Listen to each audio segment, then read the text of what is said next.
Hi, and thanks for logging on to the daily DVAR halacha. And here's a brand new halacha for you, and it's for Thursday, the 1st of March, 14th of Adar, which means Purim. I hope you're in a good state of mind hearing this. I hope you're hearing this on Purim. I recorded it a little before Purim. You might be hearing it before. But here's a very important law for Purim Day for you, and it is this. Some of you are going to be drinking some wine, and some of you aren't. Some of you are going to get drunk a little or more, and I need you to know this very important halacha. In short, you can actually turn me off after you hear this, but then I got some details for you. You're never, ever, ever supposed to daven to God while drunk. Let me repeat that.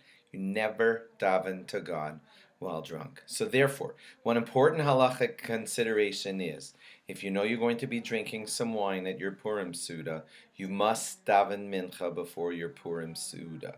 Most good people that I know all arrange to go to a mincha minyan before the Purim Suda, because if you're in a state of drunkenness after the Suda, it won't be appropriate for you to daven then.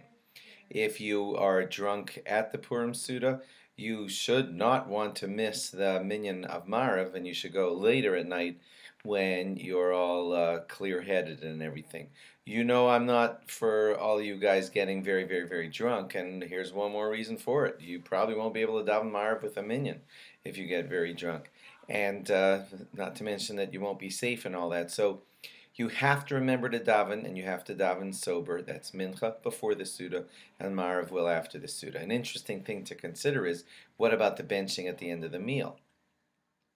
Well, benching is a little bit more lenient, just a little bit more lenient, and that's because God tells us to bench at the end of all of our meals, and God knows that sometimes we have some wine at our meals. So to say benching while there's a little bit of wine in your system is actually acceptable. But again, if you're staggering drunk such that it's all going to come out crazy and everything, and you're talking to the King of Kings, why, there's one more reason not to get smashed drunk at your Purim Suda, because then how are you going to properly bench at the end of your meal? I could imagine most often tzaddikim who are very righteous take that into consideration and figure out, what am I going to do? How am I going to bench appropriately at the end of this meal? And so, although you may bench with a little bit of wine in your system, because God tells us to drink some wine at this Suda, and He tells us to bench at the end of the Suda, if you're staggering drunk, you're going to miss out on a biblical command, which is to say benching at the end of your meal. Please bear that in mind and try to consider all of your halachic considerations as you take good care of yourself on Purim Day.